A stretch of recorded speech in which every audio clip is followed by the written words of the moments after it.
In the autumn of 1823, the small town of Millbrook, Pennsylvania, recorded 17 unexplained deaths in just 3 months. What made these deaths particularly disturbing wasn't their number, but the fact that every single victim had been prepared for burial by the same family-owned funeral home. The Hartwell Funeral Parlor had served the community for over 2 decades, earning a reputation for their meticulous care of the deceased and their compassionate treatment of grieving families. But when a traveling physician noticed peculiar marks on several bodies during a routine health inspection, he uncovered evidence that would shake the foundations of this quiet Pennsylvania town. What authorities discovered in the basement of the Hartwell establishment was so horrifying that local officials buried the records for nearly a century, and some say the full truth has never been told. Before we continue with the story of the Hartwell family and their house of horrors, if you're fascinated by dark historical mysteries like this one, make sure to subscribe to our channel and hit that notification bell. We bring you the most chilling true stories from America's past. Also, let us know in the comments what state or city you're listening from. We love hearing from our community of mystery lovers worldwide. But let me take you back to the Pennsylvania countryside of 1823, where the Hartwell family had built what appeared to be a respectable business on a foundation of unimaginable darkness. Millbrook sat nestled in the rolling hills of southeastern Pennsylvania, a community of barely 300 souls who made their living from farming, logging, and the occasional travelers who stopped at the town's single inn. The year 1823 marked a period of growth for the young American Republic, but small towns like Millbrook remained largely isolated from the bustling cities of Philadelphia and Pittsburgh. Here, neighbors knew each other's business, children played freely in the streets, and trust was the currency that held the community together. The Hartwell family had arrived in Millbrook in 1801, when Patriarch Ezekiel Hartwell purchased a large stone house on the outskirts of town and established the area's first dedicated funeral parlor. Before the Hartwells, families had prepared their own dead or relied on the local carpenter to build coffins. Ezekiel's professional approach to death care was initially viewed with suspicion by some townspeople, but his respectful manner and fair prices quickly won over the community. Ezekiel lived in the funeral home with his wife Martha, their 3 children sons Josiah and Caleb, and daughter Rebecca, and Martha's elderly father, Thomas Creed. The family appeared to embody the Protestant work ethic that defined rural Pennsylvania. They attended Sunday services at the Methodist Church, participated in community barn raisings, and Martha was known for bringing pies to families experiencing hardship. Josiah, the elder son at 26, had learned the embalming trade from his father and was expected to inherit the business. Caleb, 23, assisted with carpentry and grave digging. Rebecca, just 19, helped her mother with domestic duties and often comforted grieving families with her gentle manner. The Hartwell establishment occupied a 3-story stone building with a wooden addition that housed the preparation rooms. The main floor served as both the family's living quarters and the viewing area for deceased loved ones. A narrow staircase led to the 2nd floor where the family's bedrooms were located, while another set of stairs descended to a basement that had been converted into the embalming and storage area. The property also included a large barn where coffins were constructed and a small cemetery plot for those who couldn't afford burial elsewhere. What made the Hartwells particularly trusted in the community was their willingness to serve families regardless of their ability to pay. During harsh winters when crops failed, they often provided services in exchange for food or future labor. This generosity created a network of grateful families throughout the region, and word of their compassionate service spread to neighboring towns. By 1823, the Hartwell Funeral Parlor was handling nearly every death within a 15-mile radius. The political climate of 1823 Pennsylvania was marked by tensions between traditional rural values and the encroaching influence of industrial progress. The Erie Canal was nearing completion in New York, promising to bring unprecedented economic opportunity to the region, but also threatening to disrupt the established order of small-town life. Religious revival movements swept through Pennsylvania communities, bringing both spiritual renewal and social upheaval, as traditional authority structures were questioned. In this atmosphere of change and uncertainty, institutions like the Hartwell Funeral Parlor represented stability and continuity. Yet, beneath this veneer of respectability, something sinister was taking root in the Hartwell household. The isolation of their work, the trust placed in them by grieving families, and the very nature of their profession created opportunities that most people could never imagine. Death had become not just their livelihood, but their obsession, and the line between caring for the dead and creating them was about to be crossed in ways that would horrify anyone who discovered the truth. The first sign that something was amiss came on October 15, 1823, when Dr. Samuel Harrison arrived in Millbrook to conduct his annual health inspection of the surrounding townships. Dr. Harrison was a traveling physician employed by the state to monitor disease outbreaks and ensure that proper sanitary practices were being followed in rural communities. His visits were routine affairs, typically involving examinations of water sources, food storage facilities, and burial practices. What drew Dr. Harrison's attention wasn't initially the number of recent deaths in Millbrook, but rather the unusual circumstances he observed during his mandatory inspection of the Hartwell Funeral Parlor. Pennsylvania law required that all bodies be available for medical examination if requested by a state physician, a regulation that had been implemented following several cholera outbreaks in the previous decade. When Dr. Harrison arrived at the Hartwell establishment on that crisp autumn morning, he was greeted warmly by Ezekiel Hartwell and his son Josiah. The two men gave him a tour of their facilities, proudly displaying their modern embalming equipment and meticulously clean preparation rooms. Everything appeared to be in order until Dr. Harrison requested to examine 3 bodies that were currently in their care, preparing for burial services later that week. The first body belonged to Eleanor Fairchild, a 68-year-old widow who had allegedly died of consumption 3 days earlier. As Dr. Harrison conducted his examination, he noticed something that made his blood run cold. Along Eleanor's neck, barely visible beneath the high collar of her burial dress, were faint but unmistakable bruise marks. The pattern was consistent with manual strangulation, not the wasting disease that had supposedly claimed her life. When Dr. Harrison questioned the marks, Josiah Hartwell quickly explained that they had positioned Eleanor awkwardly during the embalming process, causing post-mortem bruising. The explanation seemed plausible enough, but something in Josiah's manner, a slight tremor in his voice, the way his eyes avoided direct contact, made Dr. Harrison decide to examine the other 2 bodies more carefully.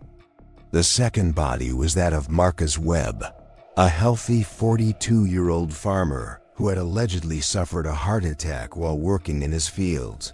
Dr. Harrison's examination revealed something even more disturbing: small puncture wounds on Webb's arms and chest, precisely placed and too deliberate to be accidental. When pressed for an explanation, Ezekiel Hartwell claimed that Webb had fallen onto some farming tools during his collapse, but the wounds were too clean and purposeful for such a random accident. The third body provided the most damning evidence. Mary Patterson, a 26-year-old mother of two, had supposedly died of a fever after a brief illness. However, Dr. Harrison discovered traces of a white powder residue around her mouth and fingernails. His medical training immediately recognized the substance as arsenic, a poison that was unfortunately common in rural areas where it was used to control rodent populations. As Dr. Harrison documented his findings, he became aware of an oppressive atmosphere within the Hartwell establishment. The family members exchanged meaningful glances, their earlier warmth replaced by a cold watchfulness. Martha Hartwell, who had been preparing tea in the kitchen, appeared in the doorway with an expression that could only be described as predatory. Even young Rebecca, who had seemed so innocent, watched the proceedings with eyes that held knowledge far beyond her years. The basement preparation room, which Dr. Harrison insisted on examining more thoroughly, revealed additional disturbing details. Along one wall stood several large glass containers filled with various chemical solutions, some containing what appeared to be human organs preserved for unknown purposes. When questioned about these specimens, Ezekiel claimed they were for educational purposes, to better understand the diseases that claimed their clients' lives. But the organs appeared fresh, and some had been sectioned with a surgical precision that seemed unnecessary for simple preservation. Most unsettling of all was a leather-bound journal that Dr. Harrison noticed partially hidden beneath a stack of burial clothes. Before he could examine it more closely, Caleb Hartwell quickly moved to block his view, claiming it contained private family records. But in the brief glimpse Dr. Harrison caught, he saw what appeared to be detailed notes about various individuals in the community, including information about their health, their family situations, and their financial circumstances. As the examination concluded, Dr. Harrison found himself in a difficult position. His medical training told him that at least 3 of the recent deaths showed signs of foul play. But his evidence was circumstantial, and the Hartwell family was respected throughout the community. Moreover, as an outsider conducting a routine inspection, his accusations would be met with skepticism by local authorities who had known and trusted the Hartwells for over 2 decades. That evening, as Dr. Harrison prepared his preliminary report at the Millbrook Inn, he was approached by several townspeople who had heard about his visit to the funeral parlor. Their conversations revealed a pattern that chilled him to the bone. In hushed tones, they spoke of the unusual number of recent deaths, the way healthy individuals seemed to suddenly fall ill and die within days, and the almost eager way the Hartwell family responded to news of someone's declining health. One particularly disturbing account came from Sarah Pemberton, whose elderly mother had died just 2 weeks earlier. Sarah confided that her mother had been in good health and spirits until Martha Hartwell began visiting regularly, bringing homemade soup and offering comfort during a minor bout of joint pain. Within 3 days of these visits, the elderly woman had fallen violently ill and died before a doctor could be summoned. The Hartwell family had immediately offered their services, waiving their usual fee out of apparent compassion. Dr. Harrison's disturbing discoveries in Millbrook were not the first time. Questions had been raised about the Hartwell family's practices, though previous concerns had been dismissed or forgotten by a trusting community. As he delved deeper into the family's history, a pattern of suspicious deaths began to emerge that stretched back to their very arrival in Pennsylvania over 2 decades earlier. The Hartwells had come to Millbrook from Western Virginia in 1801, claiming that Ezekiel had learned the funeral trade from an uncle in Richmond. They had purchased their property from the estate of a recently deceased landowner, paying in gold coins that seemed unusually abundant for a family claiming modest means. Local records from that time showed that their first winter in Millbrook had been marked by an outbreak of what was described as a wasting sickness that claimed 8 lives, all of whom were prepared for burial by the newly established Hartwell Funeral Parlor. Over the years, townspeople had occasionally remarked on certain peculiarities surrounding deaths that occurred when the Hartwells were involved. Families would later comment on how quickly their loved ones seemed to decline once the Hartwells began offering assistance, how eager the family was to handle all arrangements, and how they discouraged second medical opinions or delays in burial. But in a close-knit community where the Hartwells had proven themselves generous and caring, such observations were dismissed as the natural suspicions that sometimes accompany grief. The basement of the Hartwell establishment held secrets that would have horrified the community had they been discovered. Behind a false wall that Dr. Harrison had not detected during his inspection, the family maintained what could only be described as a laboratory of death.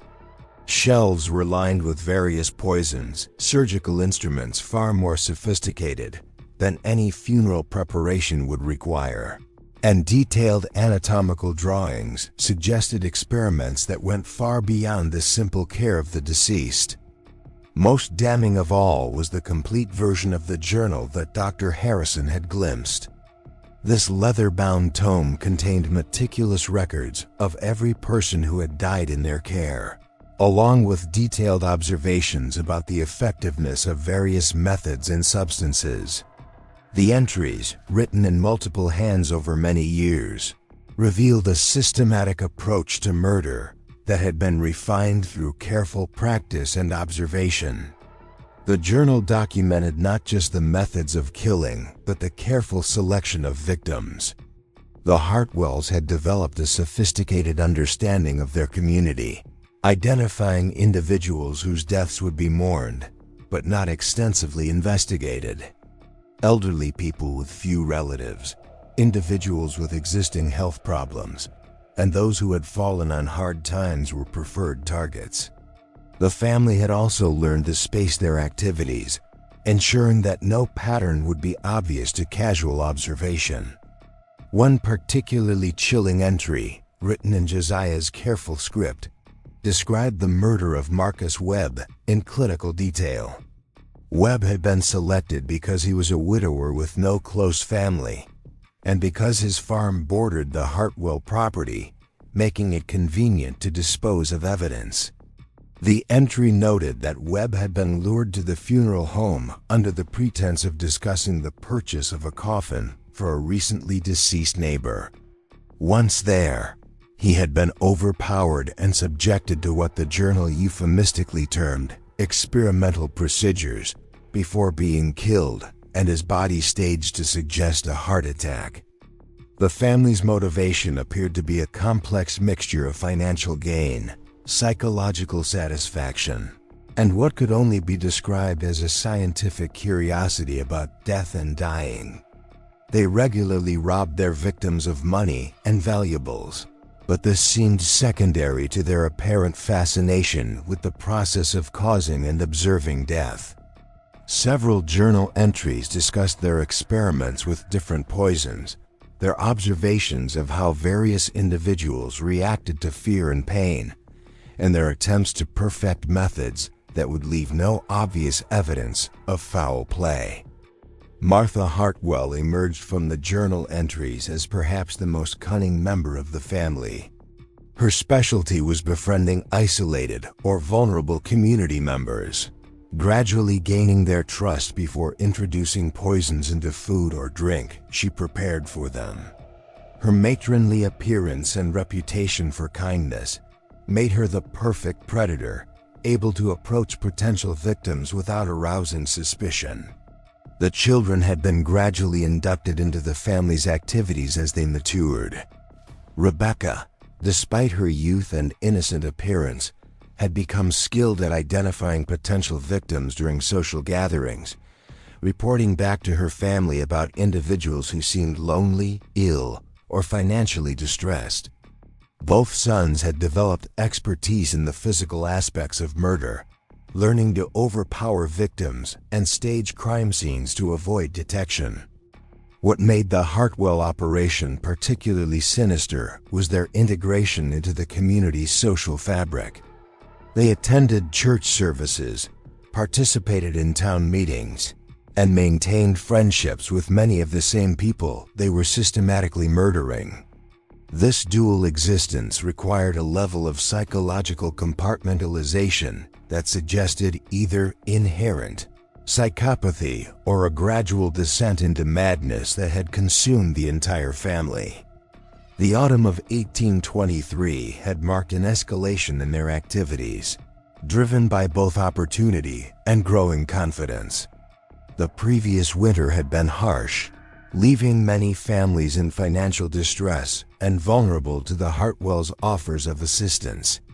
At the same time, the family's success in avoiding detection had made them increasingly bold, leading to the accelerated timeline that had finally attracted Dr. Harrison's attention. Dr. Harrison faced a dilemma that would test both his professional integrity and personal courage. His medical examination had revealed clear evidence of foul play, but presenting his findings to local authorities would require him to accuse a respected family of systematic murder, a charge that would seem incredible to a community that had trusted the Hartwells for over 2 decades. Moreover, Dr. Harrison was scheduled to continue his inspection tour to neighboring townships within days, and delaying his departure would require explanations he wasn't prepared to give. The solution came from an unexpected source. On his second evening in Millbrook, Dr. Harrison was approached by Thomas Creed, Martha Hartwell's elderly father, who requested a private medical consultation. The old man claimed to be suffering from severe stomach pains and asked Dr. Harrison to examine him away from the funeral home. They met in the stable behind the inn, where Creed's demeanor immediately transformed from that of a feeble patient to something far more calculating. "I know what you found during your examination today," Creed whispered, his eyes darting nervously toward the street. "The marks, the poison, the wounds that don't match the claimed causes of death. You're right to be suspicious, but you don't understand the full scope of what's happening in that house." What Thomas Creed revealed to Dr. Harrison over the next hour painted a picture of evil that exceeded even the physician's growing suspicions. Creed explained that he had been gradually poisoned by his own family over the past several months, experiencing the same symptoms that had preceded the deaths of several recent victims. His advanced age and declining health had made him an ideal test subject for the family's experiments, but his survival instinct and knowledge of their methods had allowed him to identify and counteract their attempts on his life. According to Creed, the family's activities had begun as simple grave robbing shortly after their arrival in Millbrook. Ezekiel had discovered that freshly buried bodies could be exhumed and stripped of valuable jewelry, gold teeth, and burial clothes that could be resold in distant communities. This initial criminal activity had gradually evolved into something far more sinister as the family realized that they could increase their profits by creating their own supply of bodies. The turning point had come in 1807 when the family had accidentally caused the death of a gravely ill man they were attempting to rob. Rather than face exposure, they had covered up the crime and discovered that their victim's death was readily accepted by the community as a natural progression of his illness. This success had led to increasingly bold experiments in murder, with each family member developing specialized skills and roles in their expanding operation. Creed revealed that the basement laboratory contained detailed records of over 40 murders committed over the past 16 years, with victims carefully selected from throughout the region to avoid detection. The family had developed a network of contacts in neighboring towns, who would alert them to potential targets, isolated individuals, travelers, or anyone whose disappearance might not be immediately investigated. What made Creed's testimony particularly credible was his intimate knowledge of the family's methods and his ability to provide specific details about recent victims that Dr. Harrison had examined.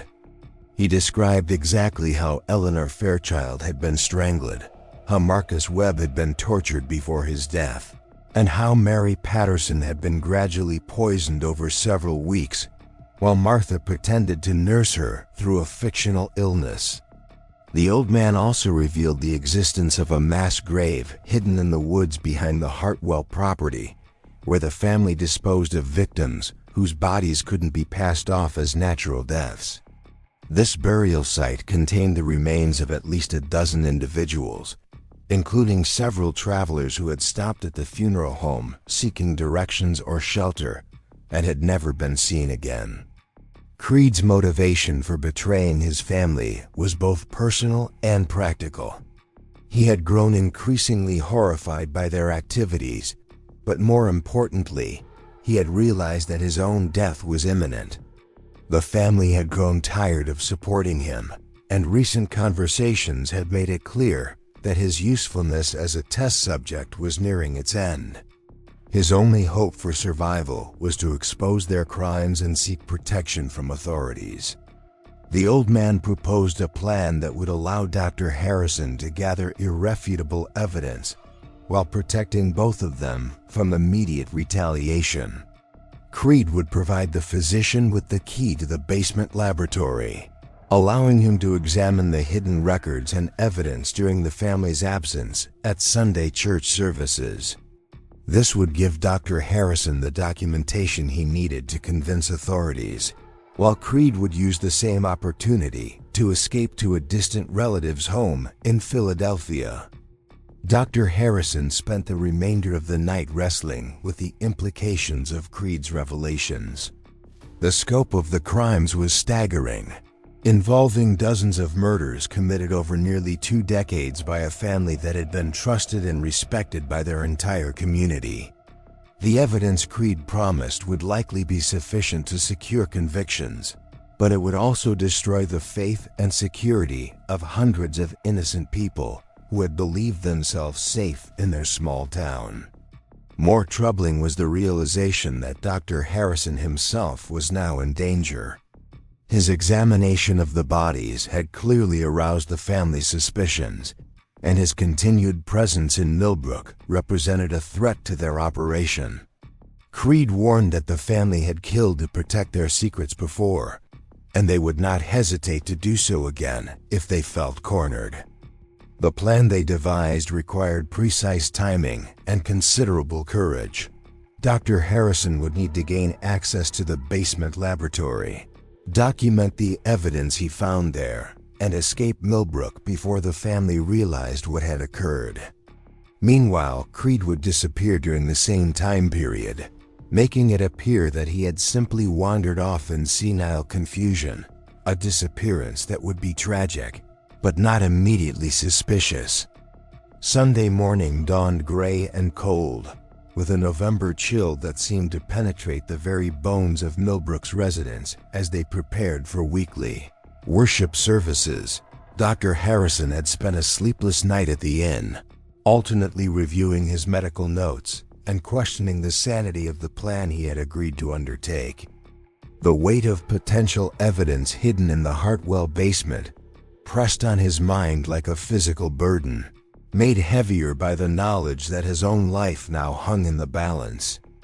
Thomas Creed had provided him with detailed instructions for accessing the basement laboratory during the family's absence at church. The Hartwells, as prominent members of the Methodist congregation, never missed Sunday services and typically remained for social activities that extended well into the afternoon. This would provide Dr. Harrison with approximately 3 hours to locate and document the evidence Creed had described. The key Creed had given him was small and ornate, designed to open a hidden compartment behind the basement's stone wall.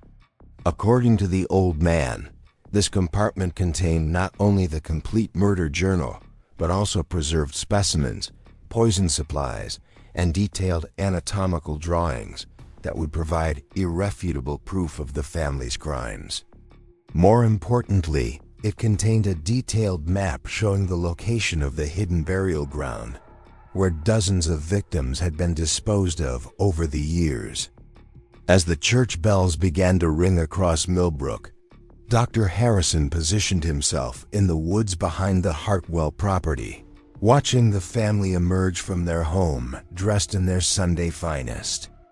Ezekiel wore a black suit that gave him a dignified ministerial appearance, while Martha had chosen a dark blue dress with a white collar that emphasized her matronly respectability. Josiah and Caleb flanked their parents, looking every inch the devoted sons, while Rebecca walked demurely beside her mother, her innocent appearance masking the calculating mind that Creed had described. What Dr. Harrison found most disturbing was how normal the family appeared as they walked toward the church. Their faces showed no trace of the evil that Creed had described, no hint that they had murdered dozens of innocent people over the past 2 decades. They exchanged pleasantries with neighbors along the way, smiled at children playing in yards, and presented themselves as the very model of Christian virtue and family values. The physician waited a full 30 minutes after the family's departure before approaching the funeral home. The building stood silent and imposing in the weak autumn sunlight, its stone walls holding secrets that would shock the entire community if they were revealed. Dr. Harrison's hands trembled slightly as he used Thomas Creed's key to enter through the basement door, but his medical training had prepared him for confronting disturbing realities, and he forced himself to proceed methodically. The basement initially appeared exactly as it had during his official inspection: clean, organized, and professionally maintained. The embalming tables were spotless, the chemical solutions properly labeled and stored, and the few bodies currently in their care lay peacefully under white sheets. It was only when Dr. Harrison began examining the walls more carefully that he located the concealed entrance Creed had described. Behind a section of stone wall that appeared identical to the rest of the basement, the small key opened a hidden panel that revealed a chamber of horrors beyond his worst imaginings. The secret room was larger than the main basement, extending beneath the entire footprint of the house and into the hillside beyond. Shelves lined the walls, containing hundreds of glass jars filled with preserved human organs, each carefully labeled with dates and what appeared to be experimental notations. The murder journal occupied a place of honor on a wooden lectern in the center of the room. The leather-bound volume was thick with years of entries, written in multiple hands, but with a consistent attention to detail that spoke of a scientific methodology applied to the act of murder.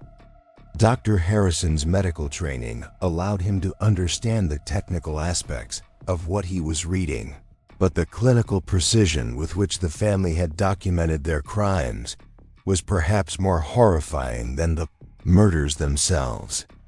Each entry followed a similar format: identification of the victim, method of approach, technique employed for killing, observations about the victim's reactions, and notes for future reference. The entries revealed a progression from simple poisonings to increasingly sophisticated methods that suggested years of practice and refinement. Recent entries showed experiments with various surgical techniques, apparently conducted on living victims to study their effects. What shocked Dr. Harrison most was the discovery that the family's activities extended far beyond Millbrook. The journal documented murders in at least 6 different Pennsylvania townships, with victims selected during the family's travels to provide funeral services for distant clients. They had developed a system for identifying vulnerable individuals in each community, often returning months later to commit crimes in areas where they were less likely to be suspected. The anatomical drawings were even more disturbing than the journal entries. Detailed illustrations showed the progression of various experimental procedures, with careful notations about which techniques produced the most fear in victims and which methods were most effective for different types of people. The drawings suggested that the family viewed their victims not as human beings, but as subjects for scientific study, approaching murder with the same methodical precision that legitimate researchers might apply to animal specimens. As Dr. Harrison continued his examination of the hidden chamber, he became aware of voices outside the building. Glancing at his pocket watch, he realized with growing alarm that he had been in the basement for over 2 hours, absorbed in documenting the evidence he had discovered. The voices grew louder, and he recognized the distinctive cadence of Ezekiel Hartwell's speech as the family returned from church, much earlier than expected. Panic seized Dr. Harrison as he realized his precarious situation. He was trapped in this secret chamber with damning evidence of the family's crimes, and they would certainly kill him if they discovered his presence. The voices moved closer to the building, and he could hear footsteps on the wooden porch above his head. His escape route through the basement door would take him directly into their path, but remaining hidden in the chamber would only delay his discovery until they came to check on their secrets. Just when we thought Dr. Harrison's investigation might expose the horrible truth about the Hartwell family, the situation takes a deadly turn. If this story is giving you chills, share this video with a friend who loves dark mysteries. Hit that like button to support our content, and don't forget to subscribe to never miss stories like this. Let's discover together what happens next in this house of horrors. In his desperate search for an alternative escape route, Dr. Harrison noticed that the secret chamber extended further than he had initially realized. At the far end of the room, partially concealed behind stacks of glass specimen jars, was another door that appeared to lead deeper into the hillside. With the family's voices growing ever closer, he had no choice but to risk exploring this unknown passage, hoping it might lead to freedom rather than deeper into the nightmare he had uncovered. The narrow passage behind the specimen chamber led Dr. Harrison through a hand-carved tunnel that extended deep into the hillside behind the Hartwell property. The walls were rough stone, carved with simple tools, but showing evidence of years of gradual expansion. As he moved through the tunnel by the light of a candle he had found in the chamber, the physician began to understand the true scope of the Hartwell family's operation. The tunnel opened into a natural cave that had been converted into what could only be described as a charnel house. Human remains were scattered throughout the cavern, some carefully arranged on stone shelves, others simply piled in corners where they had been hastily discarded. The smell of death and decay was overwhelming, but Dr. Harrison's medical training allowed him to examine the scene with professional detachment, despite his horror. What he discovered in that underground cemetery revealed the full extent of the family's crimes. The remains of at least 40 individuals were present in various states of decay, representing decades of systematic murder. Some of the bodies showed evidence of the experimental procedures documented in the journal, while others appeared to have been killed quickly and efficiently. Personal effects scattered among the remains, jewelry, clothing, coins, suggested that robbery had indeed been a significant motivation for many of the murders. Most disturbing of all was a section of the cave where recent victims had been displayed almost like trophies. Dr. Harrison recognized clothing and jewelry belonging to several individuals he had examined during his official inspection, confirming that the Hartwells had been systematically murdering their clients rather than simply preparing natural deaths for burial. The clinical arrangement of these bodies suggested that the family visited this underground chamber regularly, perhaps to relive their crimes or to continue their grotesque experiments. As Dr. Harrison documented what he found in the cave, he heard voices echoing through the tunnel behind him. The Hartwells had discovered his absence from the inn and had apparently found evidence of his intrusion into their secret chamber. Multiple voices called his name, but their tone was not one of concern. It was the patient, predatory sound of hunters pursuing cornered prey. The cave system proved to have multiple exits, and Dr. Harrison managed to escape through a narrow opening that led to the wooded hillside above the Hartwell property.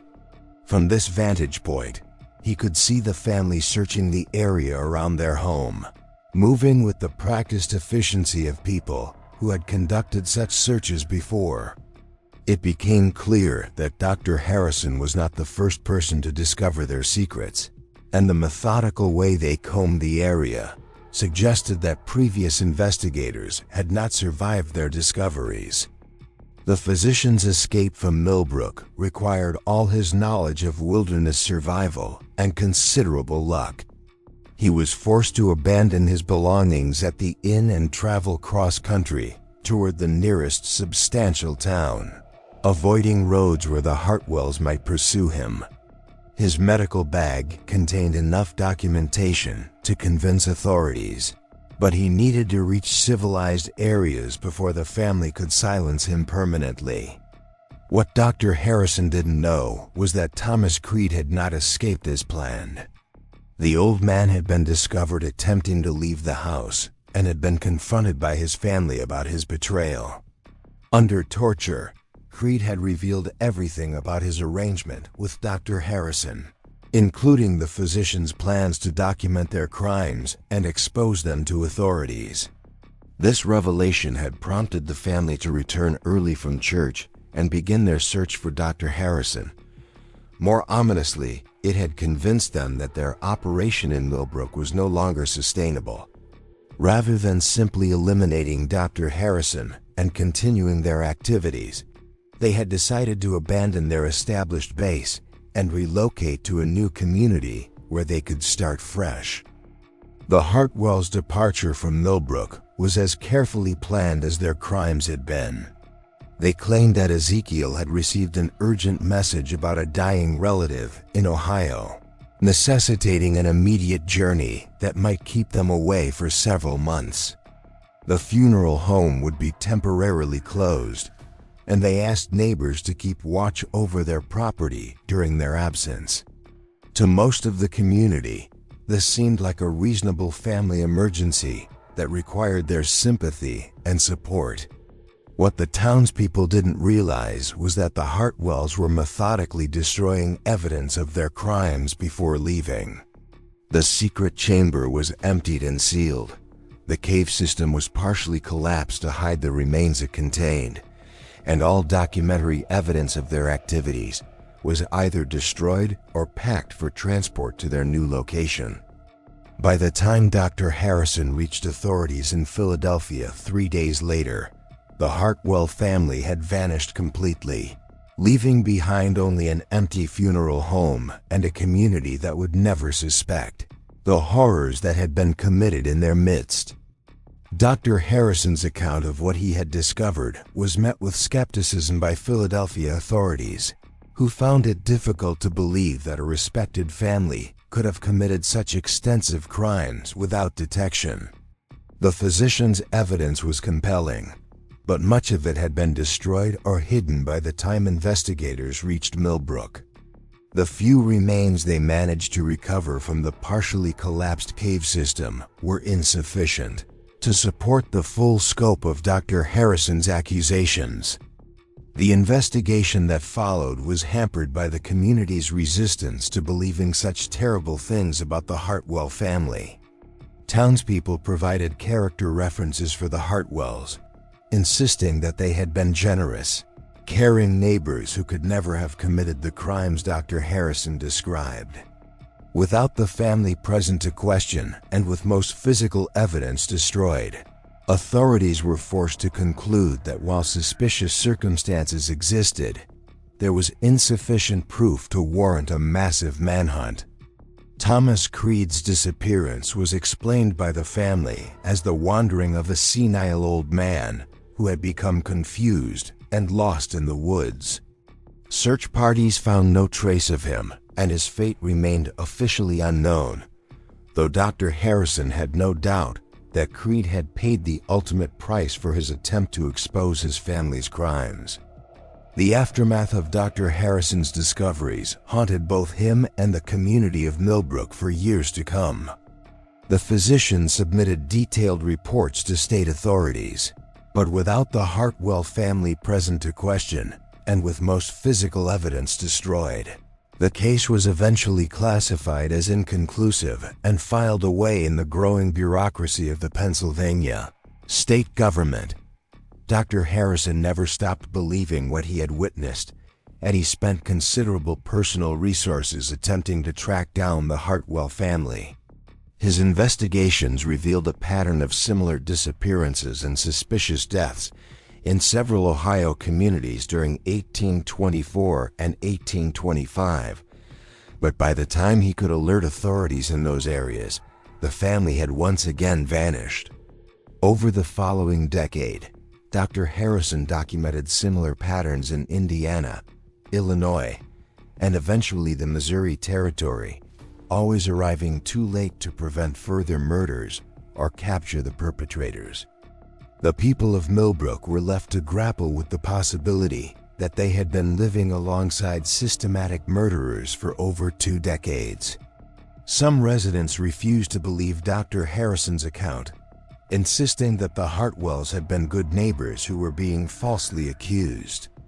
Others began to re-examine past deaths with new suspicion, wondering how many of their friends and relatives had actually been murdered rather than claimed by natural causes. The Hartwell Funeral Parlor building stood empty for nearly 2 years before being purchased by a merchant from Philadelphia who converted it into a general store. Local residents were reluctant to enter the building, and it took years for the community to fully accept its new function.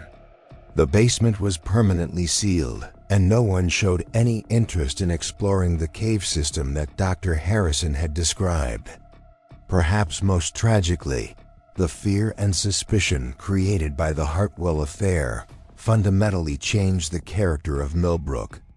The trust and openness that had defined the community for generations were replaced by wariness and doubt. Neighbors began viewing each other with suspicion. Death became a source of fear rather than acceptance, and the simple faith that had bound the community together was permanently fractured. Dr. Harrison continued his work as a traveling physician, but he was forever changed by what he had witnessed in Millbrook. He developed an almost obsessive attention to detail during his inspections, examining every death with the thoroughness of a criminal investigator rather than a routine health official. His colleagues began to view him as eccentric, even paranoid. But Dr. Harrison knew that evil could hide behind the most respectable facades. In 1847, nearly 24 years after his experience in Millbrook, Dr. Harrison received a letter that would vindicate his long-held beliefs and provide a final, chilling chapter to the Hartwell story. The letter came from a sheriff in Oregon Territory, where westward expansion had carried thousands of settlers seeking new opportunities in the far reaches of the American frontier. According to the sheriff's account, a family named Cooldwell had operated a funeral parlor in a small Oregon settlement for 3 years before being exposed in circumstances remarkably similar to what Dr. Harrison had discovered in Pennsylvania. The sheriff had read Dr. Harrison's old reports in federal files and recognized the identical patterns of suspicious deaths, systematic poisoning, and hidden burial sites. When authorities had finally raided the Cooldwell establishment, they found evidence of at least 30 murders committed over their 3 years in Oregon. More significantly, They discovered documentation proving that the Caldwells were actually the Hartwell family, who had been moving west across America for over 2 decades, establishing new identities and continuing their murderous practices in each new community. The family had been captured alive, and during their interrogation, they confessed to crimes spanning nearly 30 years and covering 8 different states. Their total victim count exceeded 120 individuals, making them among the most prolific serial killers in American history. Ezekiel Hartwell, now calling himself Ezekiel Caldwell, was 73 years old, but remained mentally sharp and showed no remorse for his crimes. Martha, Josiah, Caleb, and Rebecca had all continued their roles in the family operation, refining their techniques and expanding their methods with each relocation. The family's confessions revealed the full scope of their crimes and provided closure for dozens of unsolved disappearances across the frontier. They described in detail how they had perfected their system of selecting victims, establishing credibility in new communities, and disposing of evidence. Most chillingly, they expressed pride in their accomplishments, viewing themselves as successful entrepreneurs who had simply chosen an unusual line of business. Ezekiel Hartwell was executed by hanging in Salem, Oregon, in December 1847, followed by his wife Martha and son Josiah. Caleb was sentenced to life imprisonment, where he died of pneumonia in 1852.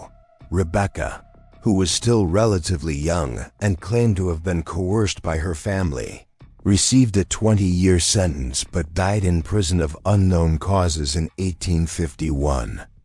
The revelation of the Hartwell family's true scope of crimes sent shock waves through communities across America where they had operated.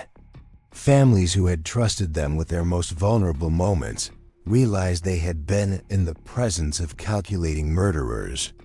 The case became a cautionary tale about the dangers of placing blind trust in strangers, no matter how respectable they might appear. Dr. Harrison, now in his 70s, traveled to Oregon to witness Ezekiel Hartwell's execution and to finally confront the man who had haunted his thoughts for over 2 decades. The 2 men spoke briefly before the execution, and Hartwell expressed surprise that Dr. Harrison had survived his discovery in Millbrook, claiming that several other investigators over the years had not been so fortunate. In their final conversation, Hartwell revealed one last disturbing detail. The family had trained other individuals in their methods, apprentices who had established their own operations in various parts of the expanding nation. He claimed that at least 3 other families were continuing similar practices, but he refused to provide any details that might help authorities locate them. This revelation ensured that Dr. Harrison's remaining years would be spent in the knowledge that the evil he had discovered in Millbrook was still spreading across America. The Millbrook community never fully recovered from the revelation that their trusted neighbors had been systematic murderers. The town gradually declined as families moved away, unable to bear the weight of their shared history. By 1860, Millbrook had been abandoned entirely, and the forest began to reclaim the buildings where so much horror had been hidden. Today, few records remain of the Hartwell family's crimes. The official reports were buried in government archives. The newspaper accounts were forgotten, and the communities they terrorized tried to erase all memory of their presence. But for those who study the darker chapters of American history, the Hartwell case serves as a reminder that evil can flourish anywhere, hidden behind masks of respectability and protected by the very trust and innocence it seeks to destroy. The story of the Hartwell Funeral Parlor demonstrates how serial killers could operate with impunity in an era before modern communication and law enforcement coordination. It shows how predators could exploit the natural human trust that bound communities together, using that very trust as a weapon against their victims. Most importantly, it reveals how ordinary people, doctors, neighbors, family members, sometimes held the power to expose great evils, but only if they were willing to look beyond appearances and act on their suspicions. Dr. Harrison spent his final years documenting everything he had learned about the Hartwell case, hoping that his records might someday help other investigators recognize similar patterns of crime. He died in 1853, taking with him intimate knowledge of one of America's most horrifying family criminal enterprises. His detailed notes were discovered among his papers and eventually found their way into federal archives, where they remain today as testimony to crimes that shocked even the investigators who uncovered them. The legacy of the Hartwell family extends beyond their immediate victims to encompass the fundamental changes they brought to every community they touched. They destroyed the sense of security that had allowed small towns to function as extended families, replacing trust with suspicion and innocence with weariness. In this way, their impact on American society extended far beyond the individuals they murdered, touching the very fabric of community life in the expanding nation. This mystery shows us how easily evil can masquerade as respectability, and how the very institutions we trust for comfort during our darkest hours can sometimes harbor our worst nightmares. What do you think of this story? Do you believe everything was revealed about the Hartwell family's crimes? Or might there have been even darker secrets that died with them? Leave your comment below and let us know if you've heard similar stories from your own region's history.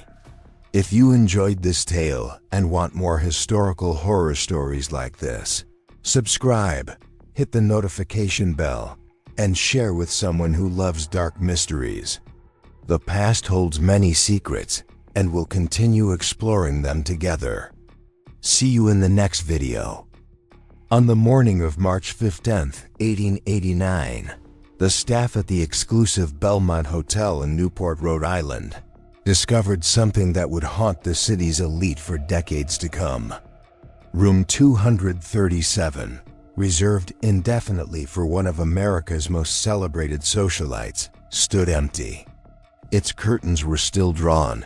The champagne glasses from the previous evening's private gathering were still untouched on the marble table, and a half-written letter bearing no signature lay abandoned on the escritoire. Isabella Fairmont, the woman who at once commanded the attention of presidents and princes, had simply vanished into the March fog, leaving behind only the faint scent of French perfume and a mystery that authorities would spend the next 40 years trying to solve. What they discovered in their investigation would shake the foundations of high society and reveal secrets so damaging that 3 prominent families paid handsomely to have the police record sealed. Before we continue with the story of Isabella Fairmont and the web of lies that led to her disappearance, I want you to do something for me. Hit that subscribe button and ring the notification bell, because stories like this one stories they tried to bury are exactly what we uncover here. And leave a comment telling me what state you're listening from, because Isabella's story connects to dark secrets that may have reached far beyond Rhode Island's gilded mansions. To understand why Isabella Fairmont's disappearance sent shockwaves through America's most powerful circles, we must first journey back to where it all began. In 1881, Newport society revolved around summer mansions that cost more to build than entire towns. The Gilded Age had created a new aristocracy of railroad barons, steel magnates, and shipping dynasties, and nowhere was their wealth more ostentatiously displayed than along Newport's Bellevue Avenue. Among these titans of industry and their carefully curated social circles, Isabella Fairmont reigned supreme. Born Isabella Catherine Oldridge in 1859, she possessed the rare combination of an old Boston bloodline and new money that made her irresistible to Newport's social machinery. Her father, shipping magnate Cornelius Oldridge, had built his fortune moving goods along the eastern seaboard, while her mother claimed descent from one of the original Massachusetts Bay Colony families. This pedigree, combined with Isabella's striking beauty, raven black hair, piercing blue eyes, and a figure that made French couturiers weep with inspiration, had secured her position as the unofficial queen of summer society. Her marriage to Theodore Fairmont in 1878 had been the wedding of the decade. Theodore, heir to a Pennsylvania steel fortune, possessed the kind of serious, dependable nature that complemented Isabella's vivacious spirit. Their Newport cottage, Rosecliff Manor, boasted 70 rooms, Italian marble imported at crushing expense, and gardens that required a staff of 20 to maintain. Isabella's summer parties became legendary, elaborate affairs where senators mingled with European nobility, where business deals worth millions were struck over champagne and caviar, and where a single invitation could secure one's place in society for life. The local newspapers couldn't get enough of her. The Newport Daily News ran a weekly column simply titled Mrs. Fairmont's Week, detailing her charitable endeavors, her fashion choices, and her guest lists. She patronized the arts with genuine enthusiasm, funding the construction of Newport's first proper theater, and personally selecting the European musicians who performed at her soirees. Her influence extended beyond mere social gatherings. Railroad executives sought her opinion on business matters, politicians courted her endorsement, and even President Chester, Arthur, had dined at her table during the summer of 1883. But beneath the glittering surface of Isabella's carefully orchestrated life, darker currents were already beginning to flow. The very social machinery that had elevated her to such heights operated on gossip, rumor, and the constant threat of scandal. In Newport's hermetically sealed world of inherited wealth and manufactured propriety, reputation was everything. And reputations, as Isabella would soon discover, could be destroyed with surgical precision. The first whispers began in the summer of 1884, during what a society columnist would later call the Season of Shadows. It started innocuously enough. Isabella had been seen dining alone with Jonathan Pembroke, a dashing young architect who had been commissioned to design additions to several Newport mansions.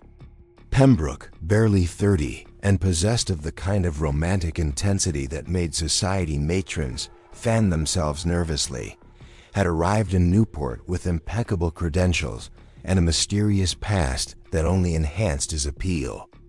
Jonathan Pembroke's arrival in Newport had been orchestrated with the precision of a military campaign. His previous work, a Gothic revival mansion for a Pittsburgh steel baron and the restoration of a colonial estate in Virginia, demonstrated both artistic vision and practical skill. But it was his personal magnetism that truly set tongues wagging.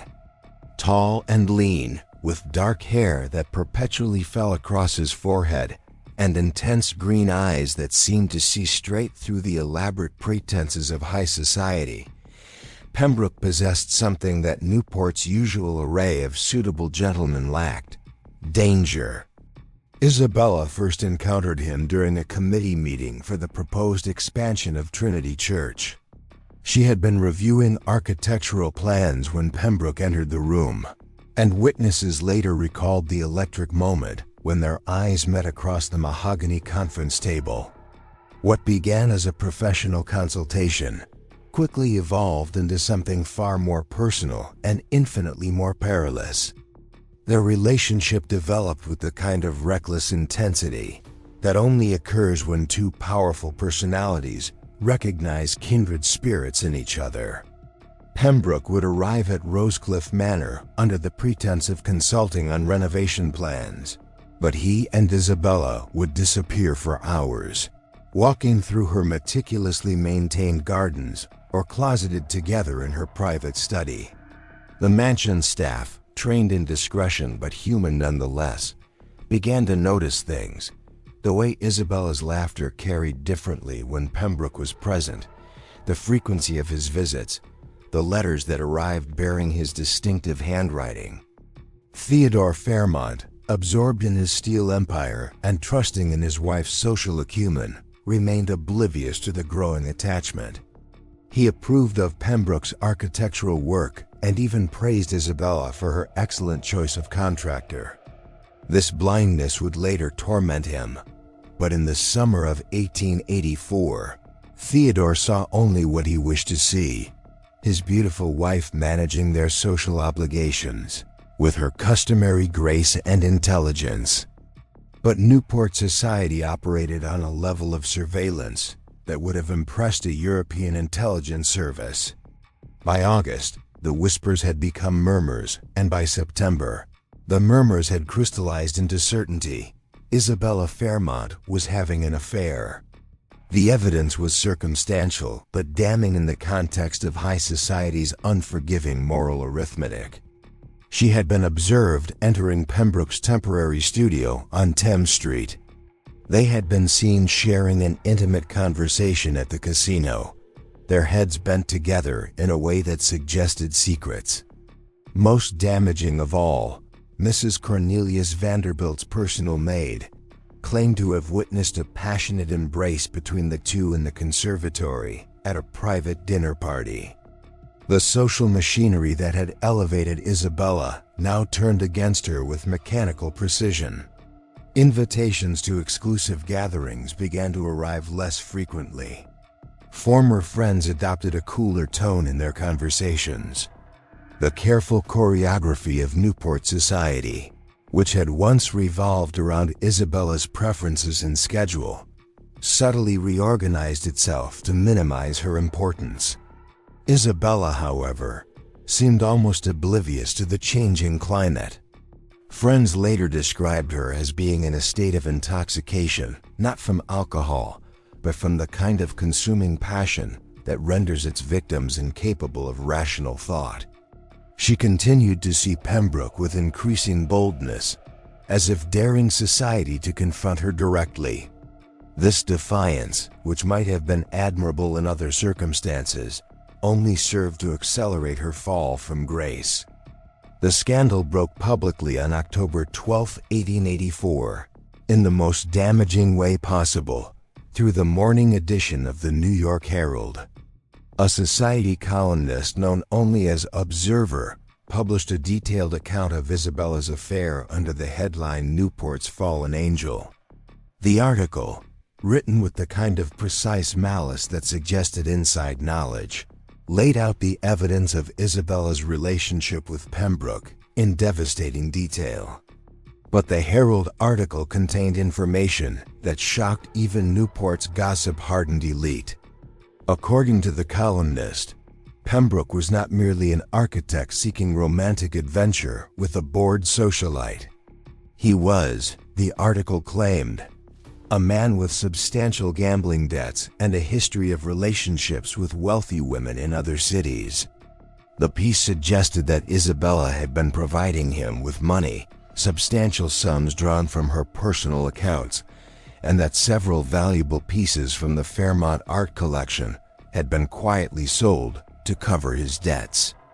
The revelation hit Theodore Fairmont like a physical blow. His wife had not merely been unfaithful. She had potentially been swindled by a professional fortune hunter.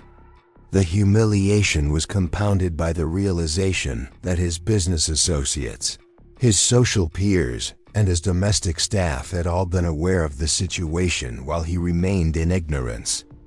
The confrontation between Theodore and Isabella took place on the evening of October 13 in the library at Rosecliff Manor.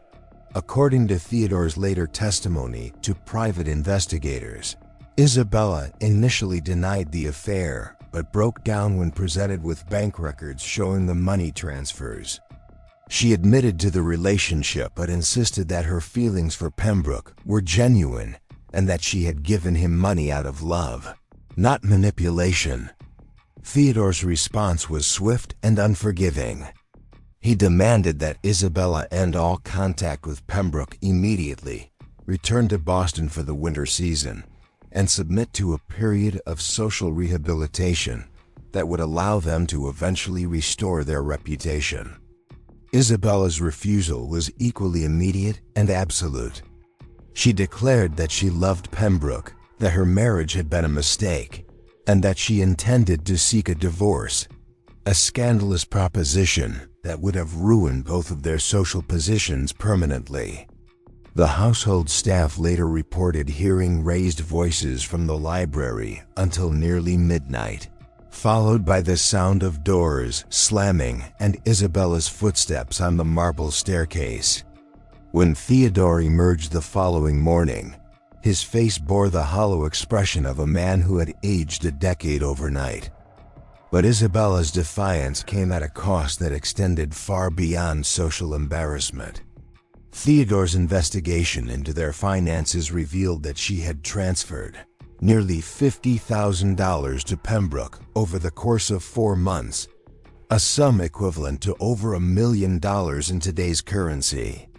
More disturbing still were the discoveries made when Theodore's lawyers examined the sales of artwork and jewelry that Isabella had claimed were routine updating of their collection.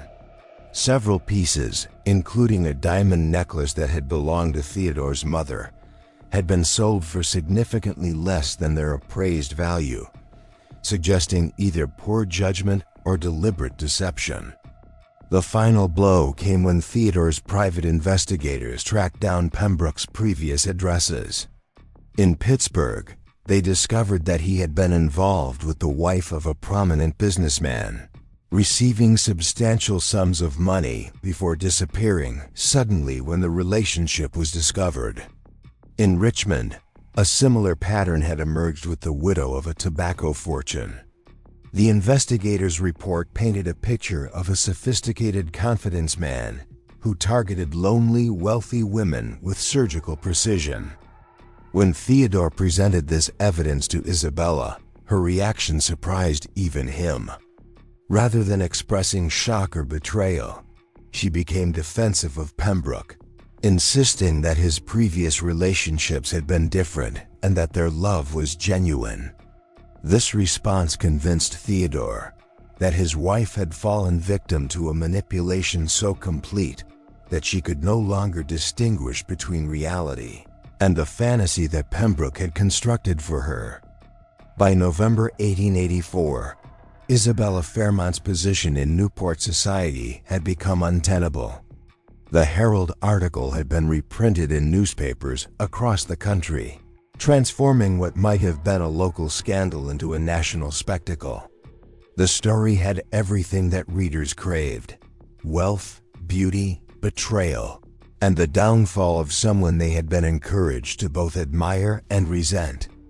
Theodore's ultimatum was simple and non-negotiable.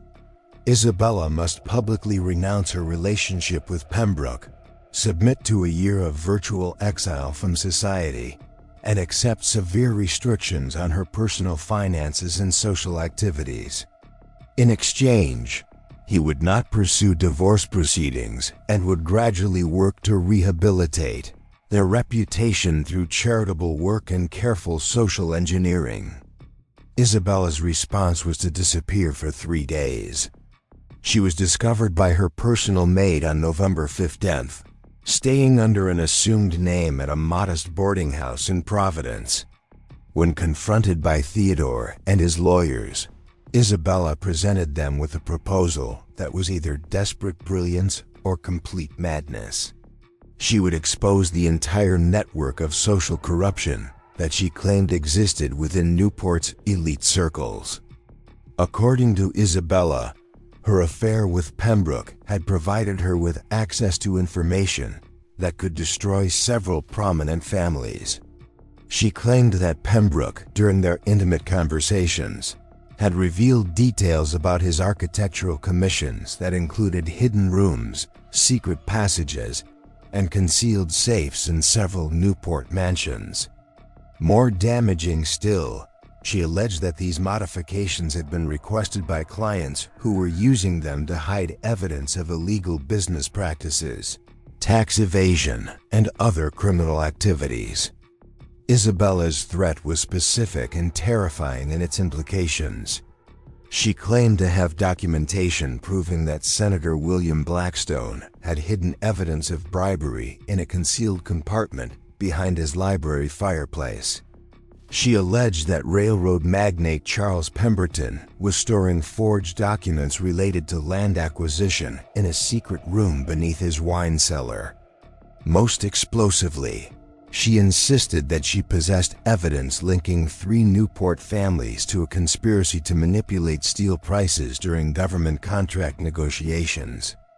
Theodore's lawyers were skeptical, but they were also terrified. In the highly interconnected world of Gilded Age business, accusations of this magnitude could trigger investigations that might expose legitimate business practices that operated in legal gray areas. Even if Isabella's claims were false, the scandal of her making them publicly would be devastating to everyone involved. The meeting that took place on November 20, 1884, in the private dining room of the Belmont Hotel, included representatives from 5 of Newport's most powerful families. Isabella presented her demands with the cool precision of a seasoned negotiator. $100,000 in cash, Pembroke's debts to be quietly settled, and guaranteed safe passage for both of them to Europe, where they would remain permanently. In exchange, she would disappear from American society forever and take her allegations with her. The negotiation lasted 6 hours. By midnight, a deal had been struck, but with modifications that Isabella had not anticipated. The families would provide the money and ensure that Pembroke's debts were settled, but they insisted on additional conditions. Isabella and Pembroke would travel separately. They would not contact each other for at least 2 years, and they would both sign legally binding agreements never to return to the United States or communicate with any member of Newport society. Isabella agreed to the terms, but witnesses later reported that she seemed different during the final negotiations. Distracted, almost dreamy, as if her thoughts were elsewhere. When asked if she understood the permanent nature of the exile she was accepting, she simply smiled and said that some sacrifices were worth making for love. The money was delivered to Isabella's hotel room. On November 25, 1884, she was scheduled to depart for Europe on December 2nd, sailing from New York on the steamship Britannica. Pembroke had already left for England, departing 3 days earlier on a different vessel. Everything seemed arranged for what amounted to the most expensive love story in American social history. But Isabella Fairmont would never board the Britannica, and the mystery of what happened to her during those final 7 days would haunt Newport society for the rest of the century. Isabella's last week in America unfolded with the kind of meticulous planning that suggested either careful preparation or mounting desperation.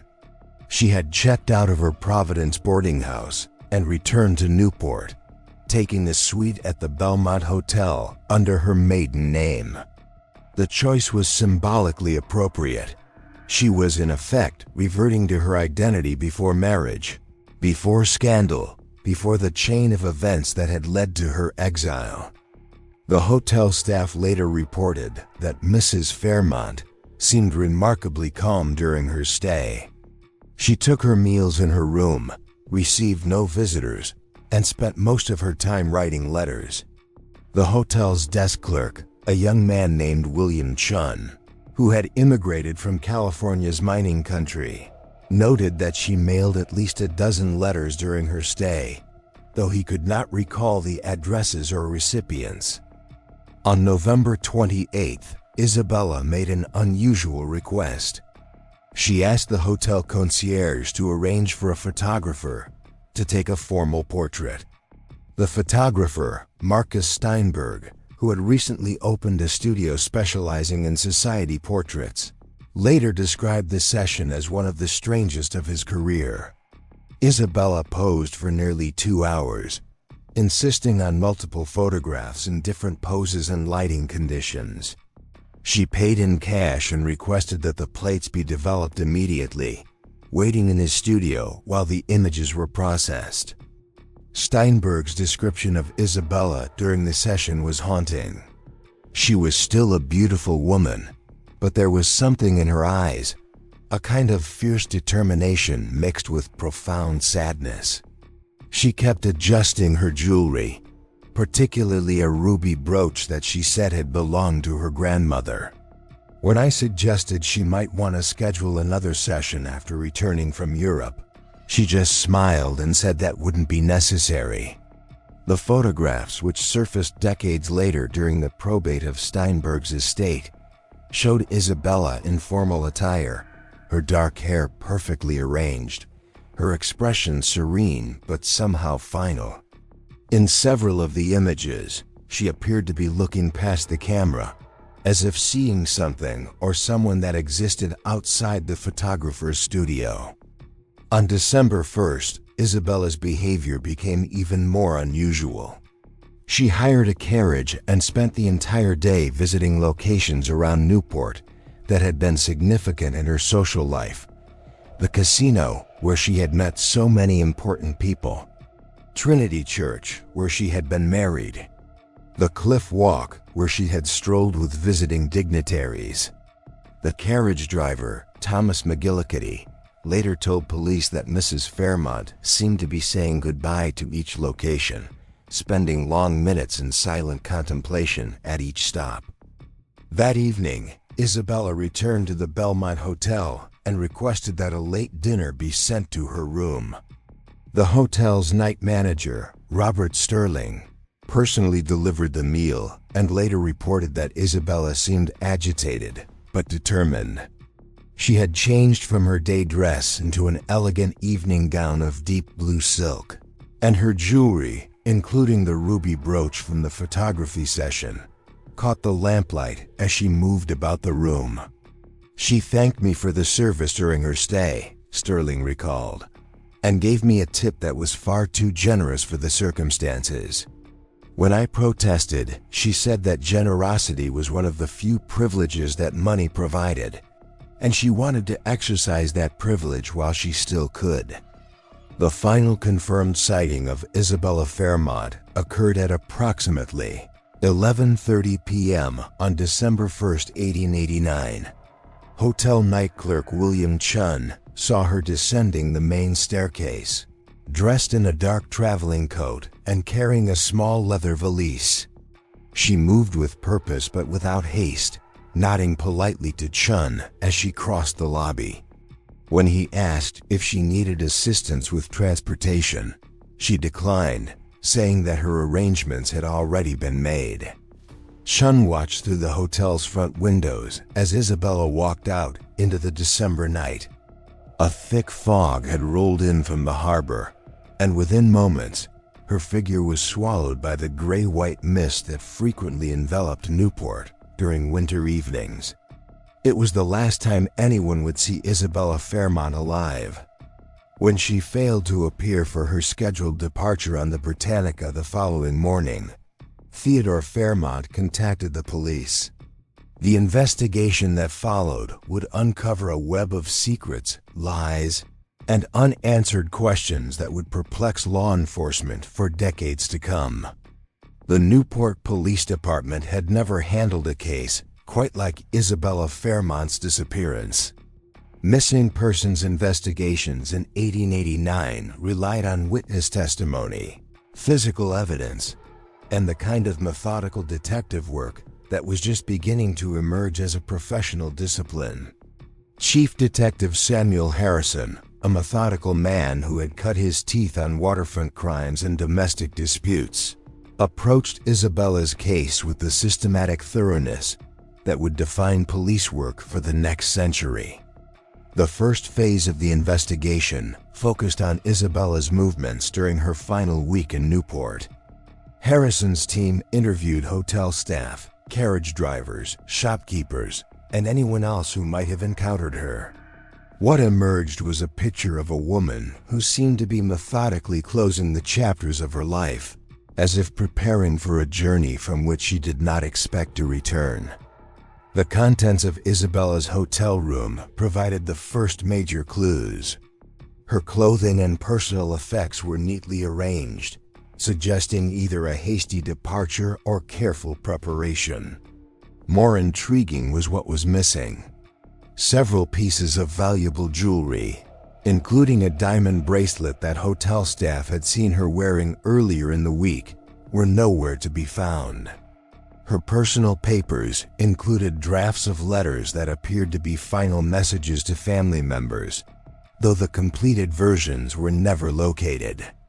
Most puzzling was a partially burned document found in the room's fireplace. The fragments that survived the flames contained what appeared to be financial calculations and several names, including J.P., presumably Jonathan Pembroke, and W.B.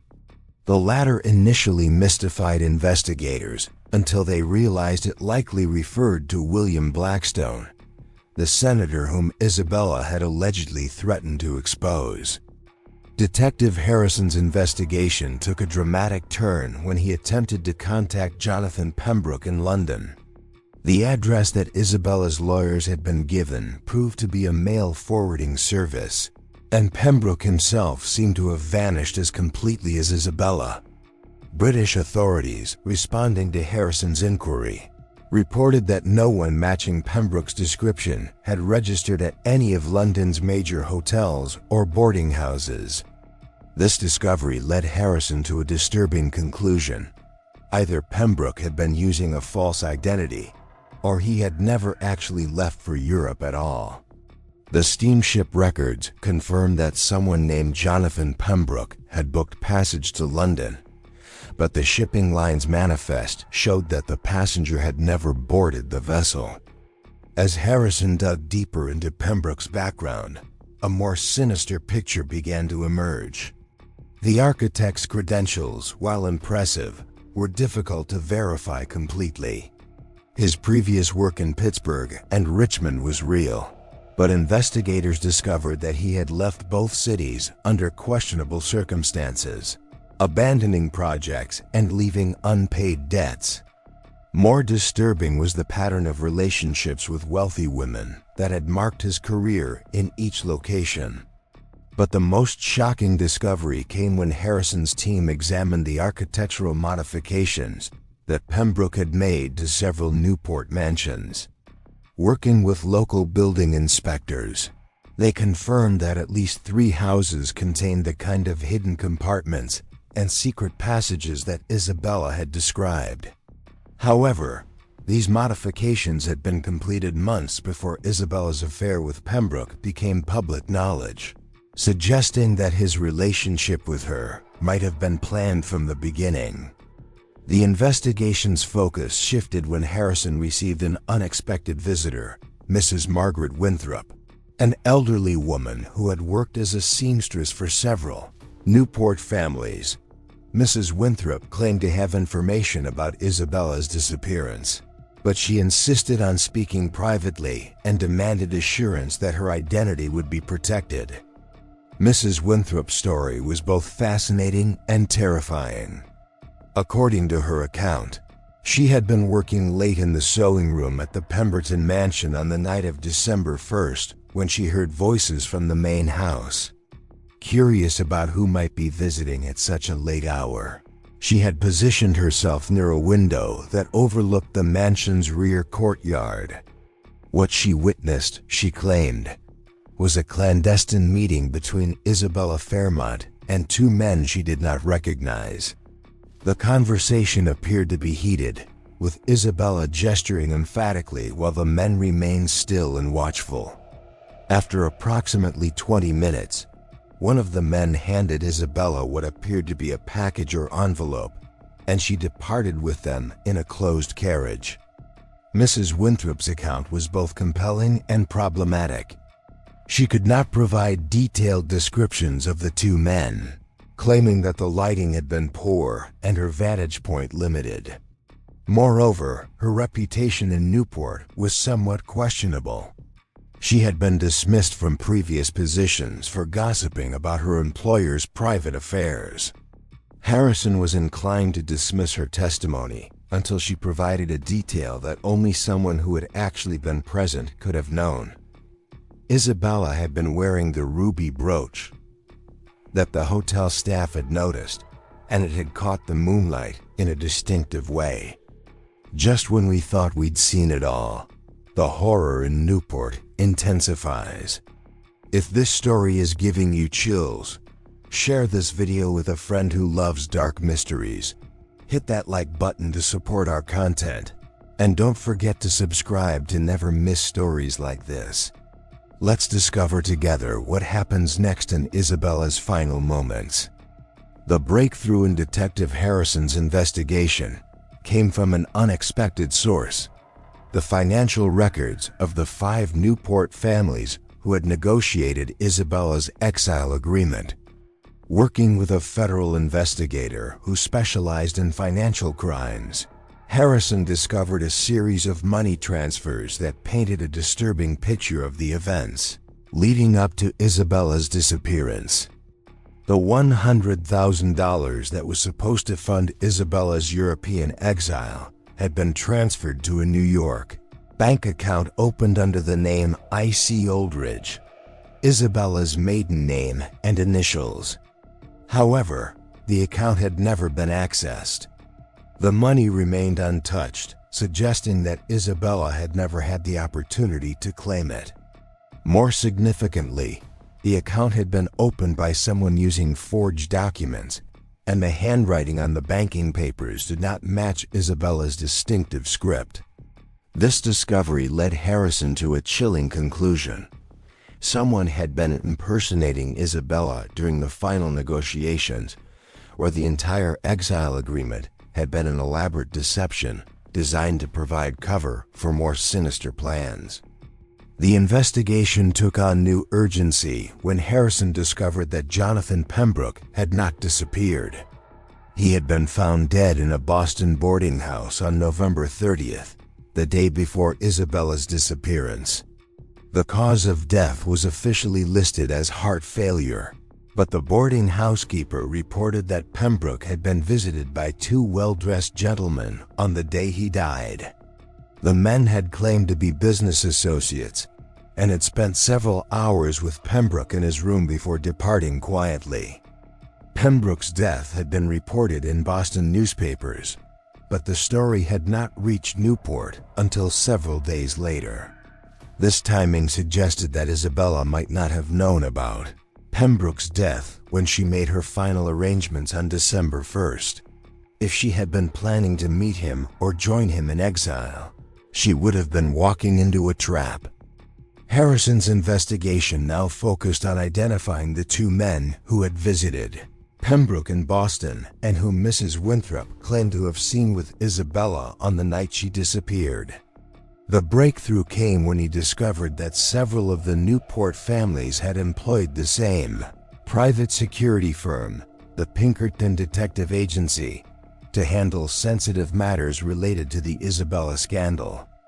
The Pinkerton files, obtained through legal pressure applied by federal investigators, revealed the existence of what amounted to a conspiracy to permanently silence Isabella Fairmont. The records showed that agents had been tracking both Isabella and Pembroke for weeks, documenting their movements and monitoring their communications.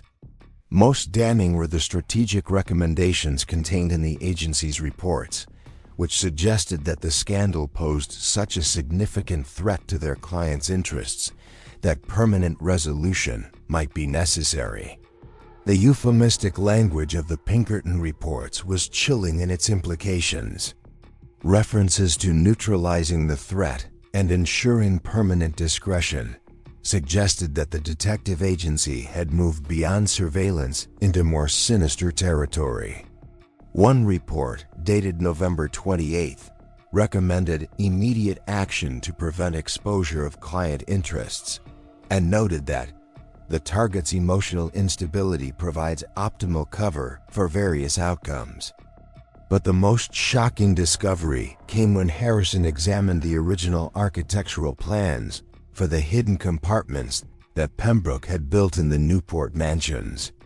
The plans included detailed specifications for a sophisticated hiding place beneath the wine cellar of the Pemberton Mansion, a space large enough to conceal far more than documents or valuables. Working with federal investigators and local building inspectors, Harrison obtained a warrant to examine the Pemberton Mansion's basement. What they discovered on February 14, 1890, would haunt everyone involved in the investigation for the rest of their lives. The search of the Pemberton Mansion began at dawn on Valentine's Day, 1890. Detective Harrison had assembled a team that included federal investigators, local police officers, and a building inspector who specialized in structural modifications. The mansion's current resident, Charles Pemberton, who had departed for his New York residence immediately after the warrant was issued, had left behind a house that seemed frozen in time, its elegant rooms bearing witness to the kind of wealth and privilege that had defined Gilded Age Newport. The wine cellar, located beneath the mansion's main floor, appeared normal at first examination.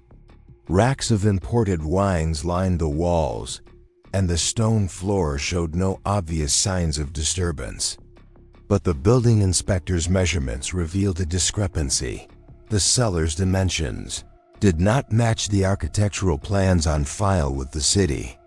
There was approximately 8 feet of unaccounted for space behind the north wall.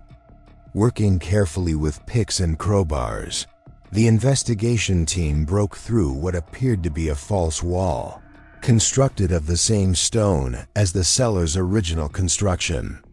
Behind it lay a hidden chamber, approximately 10 feet square and 8 feet high, with walls that had been lined with lead sheeting, a modification that would have prevented any sounds from escaping to the rooms above. The chamber was not empty. Isabella Fairmont's remains were discovered in the far corner of the hidden room, her body wrapped in what had once been an expensive silk evening cloak. The ruby brooch that hotel staff and the photographer Marcus Steinberg had noticed was still pinned to the fabric, though the silk itself had deteriorated significantly during the 2 months she had been missing.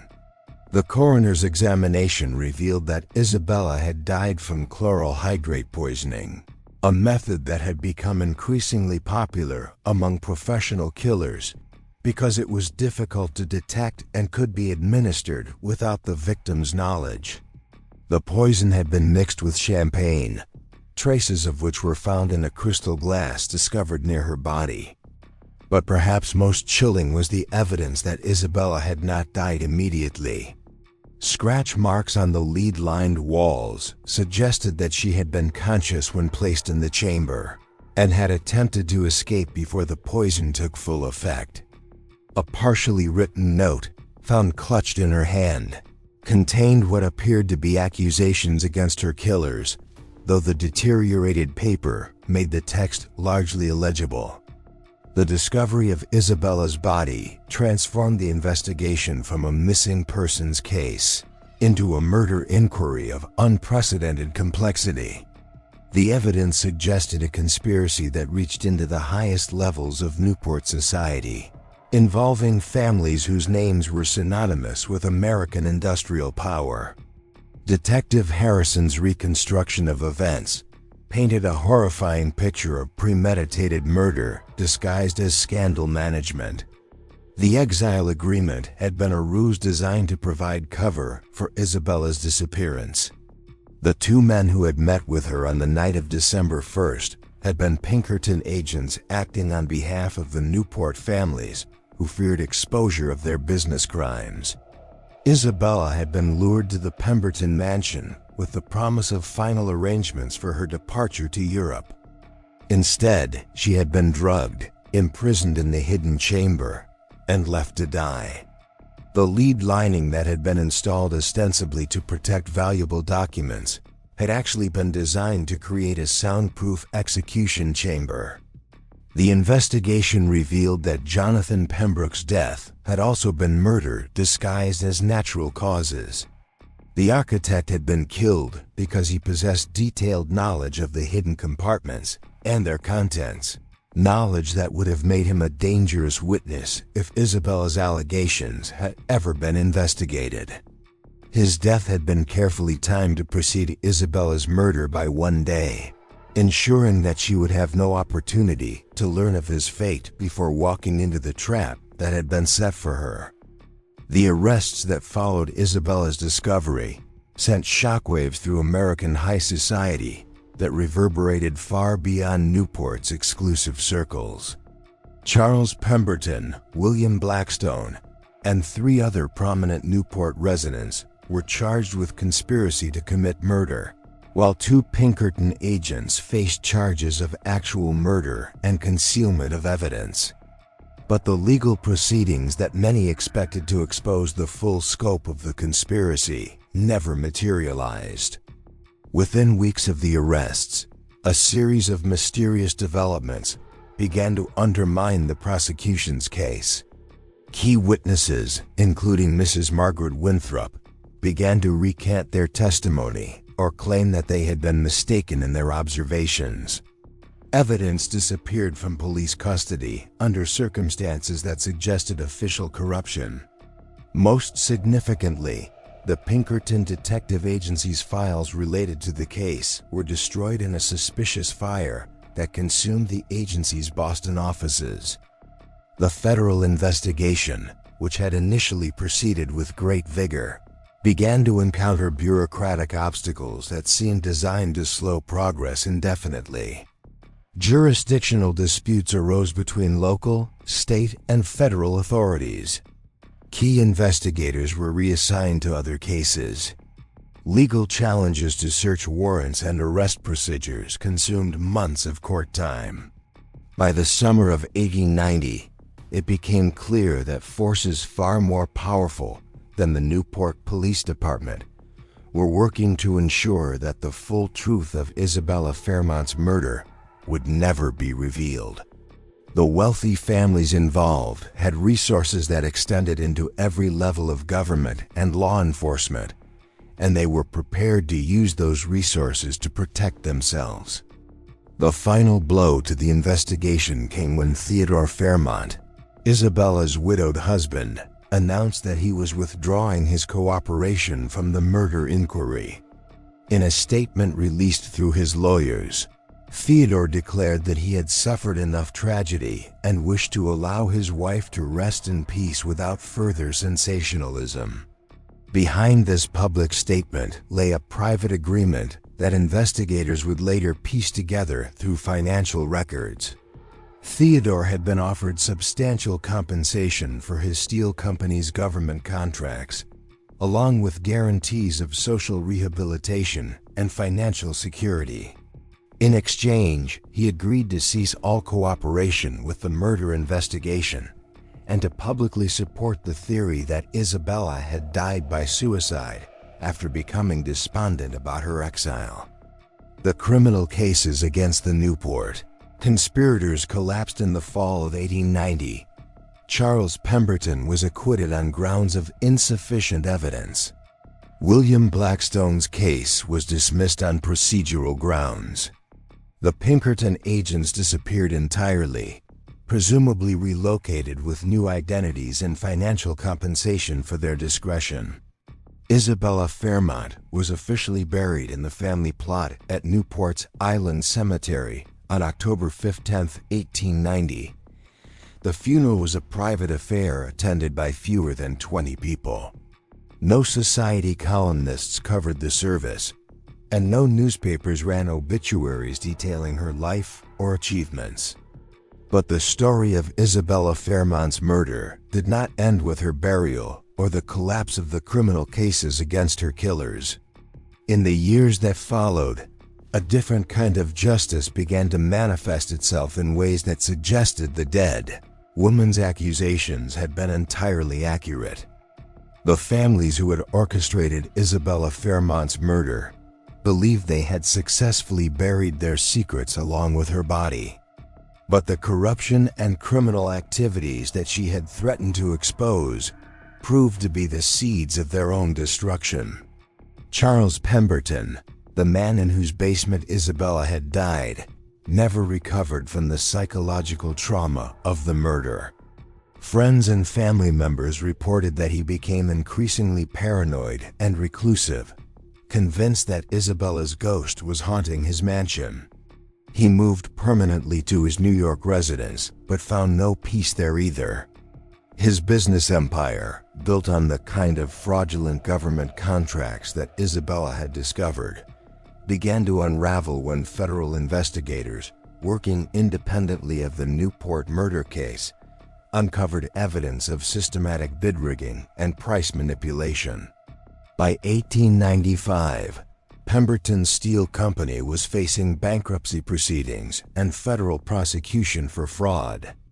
The hidden documents that Isabella had threatened to expose were eventually discovered during asset seizure proceedings, confirming every allegation she had made. Pemberton himself died in 1897, found dead in his New York mansion under circumstances that suggested suicide, though the official cause of death was listed as heart failure. Senator William Blackstone's political career suffered a similarly dramatic collapse. In 1892, a corruption investigation that had nothing to do with Isabella's murder uncovered the bribery evidence that she had claimed was hidden behind his library fireplace.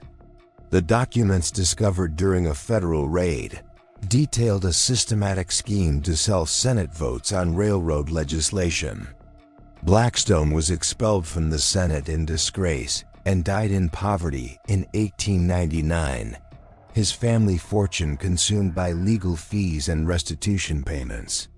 The pattern repeated itself with each of the families who had participated in Isabella's murder. Railroad magnate Thomas Hartwell was ruined when the Interstate Commerce Commission discovered the price-fixing conspiracy that Isabella had threatened to expose. His suicide in 1896 was front-page news in newspapers across the country. Banking heir Robert Sterling lost his fortune in the Panic of 1893, largely because his illegal lending practices, the same ones Isabella had discovered, left his institution vulnerable when the economy collapsed. But perhaps the most poetic justice came in the fate of the Pinkerton Detective Agency. The organization that had carried out Isabella's murder found itself under increasing federal scrutiny as labor violence escalated throughout the 1890s. Congressional investigations into the agency's methods and clients revealed a pattern of corruption, illegal surveillance, and violence that destroyed its reputation permanently.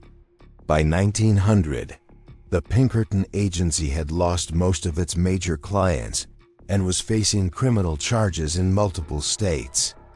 Detective Samuel Harrison, who had led the original investigation into Isabella's disappearance, never forgot the case that had defined his career. After retiring from the Newport Police Department in 1905, he spent his remaining years compiling a detailed record of everything he had discovered about the conspiracy. His private files, discovered after his death in 1918, contained evidence that several other mysterious deaths in Newport during the 1880s and 1890s had been connected to the same network of wealthy families and corrupt officials. Harrison's final report, written in 1917, concluded with a chilling assessment. The murder of Mrs. Isabella Fairmont was not an isolated crime, but part of a systematic campaign by America's wealthiest families to eliminate threats to their power through violence and intimidation. The failure to prosecute her killers sent a message that money and influence could place individuals above the law, a precedent that continues to corrupt our justice system to this day. The Isabella Fairmont case became a cautionary tale that was whispered about in Newport society for decades. Parents warned their daughters about the dangers of social climbing and extramarital affairs, but they missed the deeper lesson that Isabella's story provided, that America's Gilded Age elite were capable of murder when their interests were threatened. The mansion where Isabella died, the Pemberton Estate, stood empty for over 20 years after Charles Pemberton's death. Local residents reported strange occurrences, lights appearing in windows of the supposedly vacant house, sounds of music and laughter carrying across the grounds during winter evenings, and the persistent scent of French perfume in rooms that had been sealed for decades. In 1920, the mansion was purchased by a Catholic charity and converted into an orphanage, but the building's troubled history continued. Children reported seeing the figure of an elegantly dressed woman walking through the corridors at night, and several staff members claimed to have heard the sound of someone scratching at the walls in the basement. The orphanage closed in 1935 after a series of mysterious accidents that the church deemed incompatible with the spiritual welfare of the children. The building was demolished in 1938, but construction workers reported finding additional hidden chambers that had not been discovered during the original police investigation. One chamber contained what appeared to be personal effects belonging to other missing persons from the 1880s and 1890s, suggesting that Isabella may not have been the only victim of Newport's elite conspiracy. The ruby brooch that Isabella had worn to her death became the subject of its own dark legend. After being held as evidence for several years, it was eventually returned to Theodore Fairmont, who immediately donated it to a Boston museum. The brooch disappeared from the museum's collection in 1895 under circumstances that suggested theft, but it surfaced periodically over the following decades, always associated with tragedy. In 1902, the brooch was discovered among the possessions of a New York socialite who had died in what appeared to be a suicide. In 1918, it was found in the jewelry box of a Philadelphia heiress who had died under mysterious circumstances during the influenza pandemic. Each time the brooch appeared, its owner suffered a fate that echoed Isabella's own tragic end. Theodore Fairmont never remarried. He lived quietly in Boston until his death in 1923, spending his final years engaged in philanthropic work focused on protecting women from domestic violence. His will included a substantial endowment for a foundation dedicated to investigating unsolved crimes against women, though he never publicly acknowledged the connection to his first wife's murder. The Fairmont Foundation, established after Theodore's death, quietly funded investigations into dozens of suspicious deaths involving wealthy families throughout New England. While the foundation never solved any cases as dramatic as Isabella's murder, it helped bring attention to a pattern of violence against women that had been systematically ignored by law enforcement agencies, more concerned with protecting the powerful than seeking justice for the vulnerable. Perhaps the most enduring mystery surrounding Isabella Fairmont's death was not who killed her or why, but what became of the evidence she had gathered about the Newport conspiracy. Despite extensive searches of her hotel room, her personal effects, and every location she had visited during her final week in Newport, investigators never found the documentation that she had claimed to possess. Detective Harrison's theory was that Isabella had hidden the evidence somewhere in Newport before her final meeting with the Pinkerton agents. He believed that she had suspected the danger she faced and had taken steps to ensure that her allegations would survive her death. Harrison spent years searching for this hidden cache of documents, but he died without ever locating it. In 1954, renovations at the Belmont Hotel uncovered a sealed envelope hidden behind a loose brick in the basement storage area. The envelope, marked with Isabella's initials and dated November 30th, 1889, contained what appeared to be the missing evidence: detailed financial records, correspondence between Newport families and corrupt officials, and architectural plans showing the locations of hidden compartments in over a dozen mansions. The discovery of Isabella's evidence, 65 years after her death, provided final confirmation of every allegation she had made. The documents revealed a conspiracy that extended far beyond Newport, involving politicians, judges, and business leaders throughout New England. But by 1954, all of the original conspirators were long dead, and the statute of limitations had expired on their crimes. The Belmont Hotel donated Isabella's evidence to the Newport Historical Society, where it remains today as part of a permanent exhibition on the darker aspects of Gilded Age society.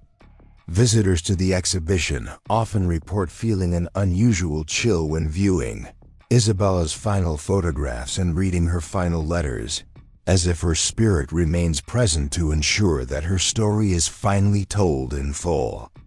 The hotel room where Isabella spent her final nights, room 237, was eventually converted to other uses, but staff and guests continued to report unusual phenomena: the scent of French perfume, the sound of a woman weeping, and the persistent feeling of being watched by unseen eyes.